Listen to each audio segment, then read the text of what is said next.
Daniel menunggu Luna yang tengah bersiap untuk pulang. Dia memandang ruangan Luna lagi sampai pemandangannya tertuju di sebuah foto pernikahan milik Luna yang dicetak kecil dan diletakkan di atas meja kerja Luna. Tiba-tiba Luna keluar dari ruangannya yang lain. Dia sudah siap. Pantas pernikahanmu kacau. Foto pernikahanmu aja sekecil ini. Kamu itu miliarder, anak pengusaha terkenal. Masa cetak foto saja nggak mampu, ejek Daniel. Luna memandangnya dengan tatapan malas. Aku tidak ingin terlihat terlalu menginginkan pernikahan ini terekspos, kata Luna. Kamu saja tidak niat bagaimana pernikahannya bisa lancar. Bisa diam nggak? Aku nggak butuh saran dari orang yang gagal menikah. Balas Luna berhasil membuat Daniel membungkam mulutnya. Memang cuma Luna yang bisa mengatai Daniel seperti itu. Kedekatan keduanya membuat mereka terbiasa terbuka satu sama lain. Ayo pergi, aku udah lapar nih. Kamu yang traktir kan? Luna berjalan keluar dengan segera sebelum Daniel mengamuk padanya. Keduanya memang akrab. Hanya dengan Daniel lah Luna bisa menggandengkan tangannya. Keakraban mereka ini yang disalahartikan keluarga mereka sebagai hubungan romansa. Nyatanya, keduanya adalah teman tanpa perasaan itu. Mereka lebih mirip saudara karena selalu bertengkar. Makanya ketika keduanya tahu bahwa mereka berdua dijodohkan, keduanya kompak untuk menolak. Daniel bahkan harus mengambil jalan ekstrim dengan mencari gara-gara dengan salah satu anak mafia sehingga dirinya dikirim ke Kanada untuk beberapa lama.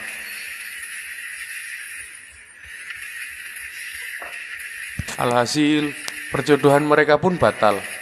Itu kenapa Daniel heran kenapa Luna dengan maunya dijodohkan lagi. Bahkan kali ini dengan orang yang sama sekali tidak dia kenal. Daniel sudah pasti tidak bisa dijodohkan. Dan sekarang hatinya malah tertutup karena patah hati oleh mantannya. Mungkin Daniel tidak akan pernah menikah. Sulit membayangkan dirinya mengganti kenangan indahnya bersama Nara. Mobil kamu yang mana? Tanya Luna saat keduanya sudah berada di tempat parkir. Yang itu. Daniel menunjuk sebuah mobil sport mahal kepunyaannya yang sangat ia sayangi. Keduanya langsung melangkah menuju ke mobil Daniel.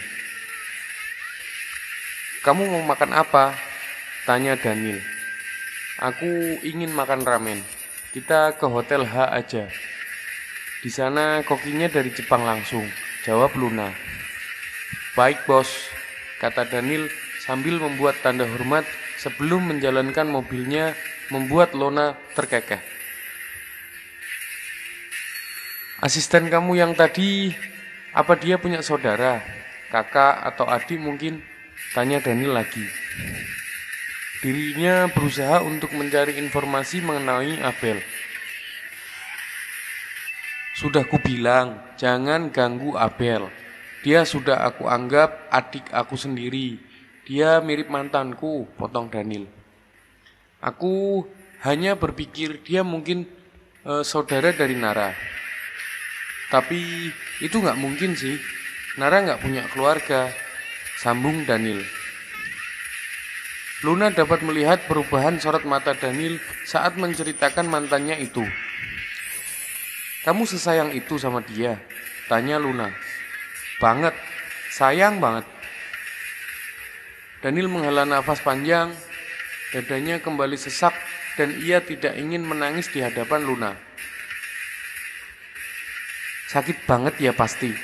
Luna mengelus dada Daniel membuat pria itu tertawa sambil menahan kesedihannya.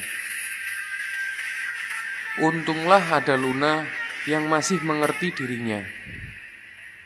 Selama ini Daniel pikir dia sendirian dan tidak bisa menghadapi ini semua. Setengah jam kemudian, keduanya sudah berada di sebuah restoran yang juga berada di sebuah hotel mewah. Luna tampak senang, begitu juga dengan Daniel. Keduanya menikmati makanan malam mereka dengan saling bercerita mengenai masalah masing-masing. Daniel yang curhat mengenai hubungannya yang sudah hancur, sementara Luna menceritakan rumah tangganya yang mungkin sebentar lagi akan hancur. "Tapi kamu sudah pernah tidur dengan suamimu?" tanya Daniel, berhasil membuat Luna hampir tersedak. Daniel segera menyerahkan sapu tangannya pada Luna. Daniel mencebikkan bibirnya. "Bagaimana mungkin kamu tidur dengan orang yang bahkan kamu nggak tahu cinta sama kamu atau enggak?" lanjut Daniel. Luna menatap tajam ke arah Daniel. "Lalu, kenapa kamu setiap hari bergonta-ganti wanita untuk kau tiduri?" balas Luna. "Semua anak membicarakanmu, tahu nggak? Anak yang dimaksud Luna adalah para anak-anak orang kaya yang mereka kenal ataupun mengenali mereka. Daniel adalah seorang pewaris tunggal sebuah kerajaan bisnis terkenal. Hal itu tentu saja menarik perhatian orang untuk digosipkan." Daniel mengangkat bahunya, bersikap tidak peduli. "Pendapat mereka tidak penting. Tidak akan merubah apapun juga. Aku dan keluargaku tidak akan jatuh miskin hanya karena pendapat mereka," ucap Daniel. Daniel benar. Anak-anak itu mungkin berasal dari keluarga kaya, tapi keluarga Daniel lebih berpengaruh 1000 kali lipat dibandingkan mereka. Lagi pula, laki-laki dan perempuan itu berbeda, sambung Daniel sambil meminum minumannya. "Tidak adil. Memangnya hanya lelaki yang butuh kenikmatan," protes Luna.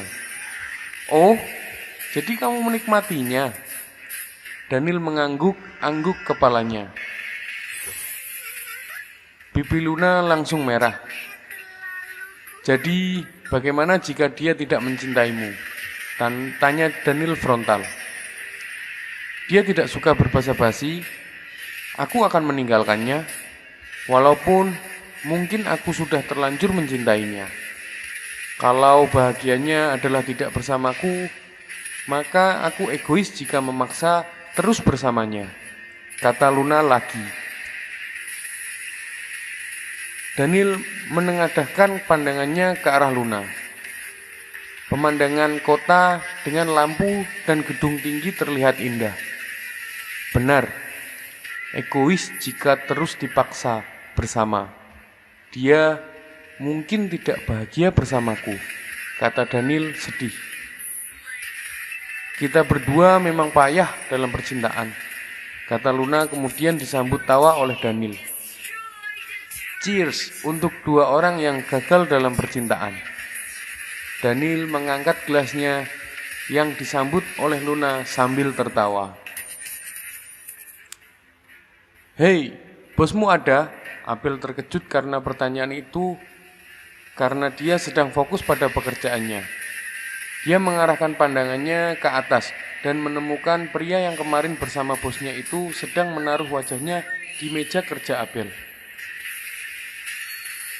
Dia tersenyum manis pada Abel, tapi itu malah membuat Abel merasa risih. "Apa sudah ada janji?" tanya Abel, mencoba sesopan mungkin. "Memangnya aku perlu janji?" tanya pria itu. "Tentu saja, Pak." Pria itu mengerutkan keningnya. Dia kemudian menggoyangkan jari telunjuknya. "Jangan panggil aku Pak, Bapak atau apapun itu. panggil aku Daniel. Kamu Abel kan? Kata pria itu.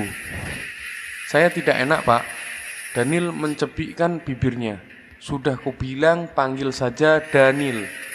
Tapi kalau kamu mau panggil sayang juga boleh. Abel memandang pria itu dengan tatapan tidak percaya. Coba saja, mungkin dari panggilan bisa sampai ke perasaan. Daniel mengedipkan sebelah matanya. Jangan godai anakku atau kubunuh kamu. Luna muncul dari balik pintu. Duh, takut. Induknya udah keluar, kata Daniel dengan ekspresi pura-pura takut. Kamu kalau digoda lagi, lapor aja ke saya, kata Luna pada Abel. Dia kemudian menyeret Daniel dari hadapan Abel. Kamu ganggu, aku lagi membangun koneksi sama dia, kata Daniel. Kamu gak mungkin bisa deketin dia. Dia berbeda dari wanita-wanita yang pernah kamu kencani, kata Luna sambil tersenyum miring. Daniel memicingkan matanya, menyelidiki apa maksud Luna. Maksudnya, memangnya dia vampir? Luna memutar bola matanya, mencoba menahan sabar agar tidak melempar high heels-nya ke kepala Daniel. Pokoknya jangan deketi dia, kata Luna lagi. Dia beneran vampir? Wah, kamu bayar dia pakai apa? Darah. Daniel masih ingin bermain-main. Sekali lagi kamu berkata yang tidak masuk akal, aku pastikan heels aku yang tajam ini bakalan tertancap di kepala kamu.